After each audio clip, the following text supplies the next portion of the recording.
के सहयोग के लिए, उनके परिवार के सहयोग के लिए कोई नहीं है। तो आज हम देवानंद जी को बहुत धन्यवाद देना चाहेंगे कि ये पत्रकार बंधु के लिए बहुत अच्छा आवाज़ बन के उनको मदद करने के लिए, उनके परिवार को सहयोग करने के लिए आज खड़ा है और हर संभव ये प्रयास करते हैं कि लोगों को मदद मिले।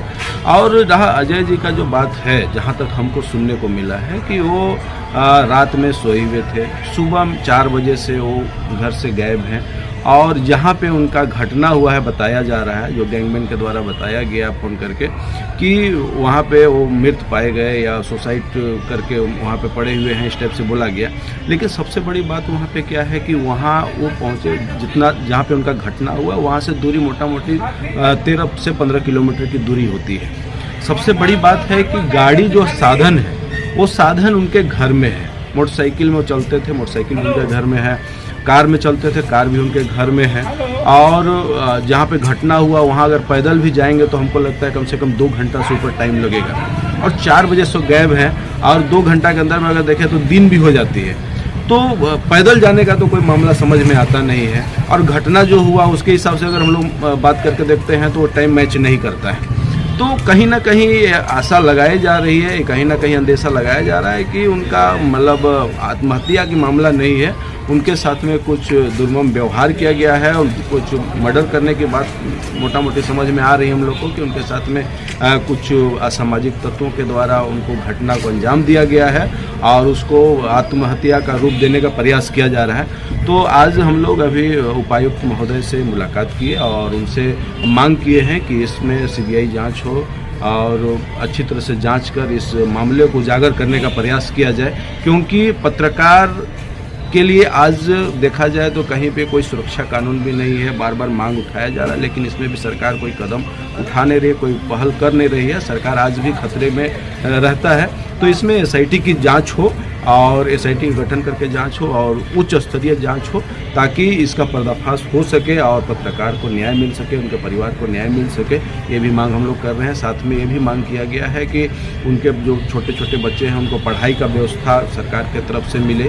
उनके वाइफ हैं, अभी उनको जीवन यापन करने के लिए भी कुछ सरकार की तरफ से सहयोग मिले, इसके लिए भी हम लोग मांग किए हुए, ज्ञापन सौंपे हुए हैं। अब देखना यह है कि सरकार क्या करती है या विभाग की तरफ से क्या उनको राहत मिल पाती है, समझने की बात है। देवेंद्र जी, आपकी अगुवाई में यहाँ पे जो है एक पत्रकार भाई के साथ में इस तरह से घटना हुआ तो उनको लेके आपने एक अगुवाई किया और डीसी साहब को एक पत्र आपने सौंपा, तो क्या आश्वासन लगता है वहाँ से? क्या हम लोग पत्रकारों के लिए जो है ये सब सुरक्षा मुहैया हो पाएगा?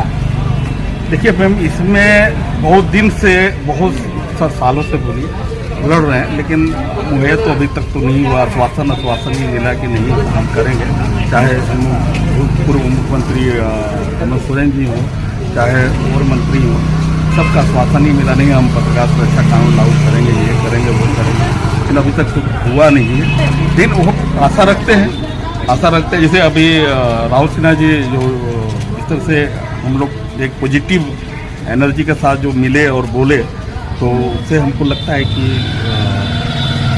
कुछ होगा।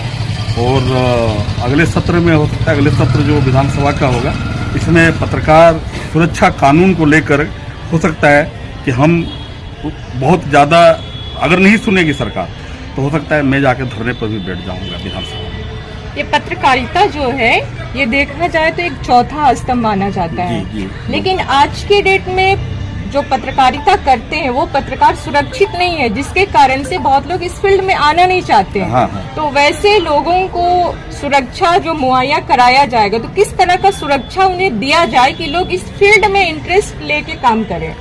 मैम, जैसे मान लीजिए सपोज मैं अभी रांची में हूँ और मांझी जाना है या पिठोरिया जाना है, रात का न्यूज है, हम लोग क्या करते हैं कि तुरंत बाइक लिए एकदम सही बात हाँ। है। लेकिन उसके लिए एक होना चाहिए सरकार की तरफ से या वहाँ के थाना की तरफ से होना चाहिए कि हम लोग को सुरक्षा वहाँ पर, जैसे 1-2 पुलिस जो है हम लोग थाना में करते हैं, ऐसा बात नहीं है कि थाना में कि असर ये घटना हुआ है हम लोग जा रहे हैं, लेकिन हम लोग की तरफ से सुरक्षा नहीं होता है। ये थाना हम लोग का नहीं, सुरक्षा में नहीं है। तो सुरक्षा तो समझिए कि हाई लेवल का सुरक्षा में रहता है।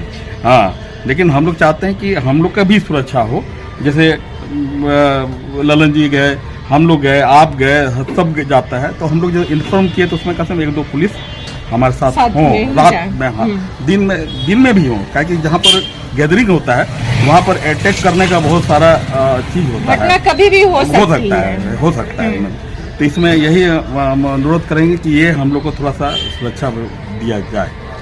अच्छा, तो इस तरह से सुरक्षा मुहैया कराने से पत्रकार जो है ये फ्रीली अपने फील्ड में काम करेंगे, जिससे सच्चाई को वो उजागर कर पाए। हम लोग मैम, आप हैं, सर हैं, सब हैं, हम लोग क्या है, अन्याय के खिलाफ लड़ते हैं। एकदम सही बात बोल रहे हैं। जमीन जो दलाली हो रहा है, जमीन का हो रहा है, उसके खिलाफ हम लोग आवाज उठाते हैं। कहीं करप्शन हो, किसी महिला के साथ हो, तो हम लोग बढ़ चढ़ के हिस्सा लेते हैं। तो हम लोग जो इस तरह से जो उजागर करते हैं तो खटकते हैं उनका, एकदम सही बात है, खटकते हैं। तो इसलिए हम लोग को सुरक्षा देना, हम लोग को सुरक्षा देना सरकार का कर्तव्य है और दें। लेकिन पत्रकार सुरक्षा कानून अगर लागू हो गया तो हमारा सुरक्षा सब हो जाएगा। चलिए ठीक है। लोग अभी हैं यहाँ पे जो दोनों पत्रकार जो थे, देवानंद सिन्हा जी और ललन कुमार सिन्हा जी, और मैं थी वहाँ पे बातें हुई। और यहाँ पे वाकई में जो पत्रकारों के लिए जो सुरक्षा कानून नहीं है, जिसके चलते वो सेफ नहीं है।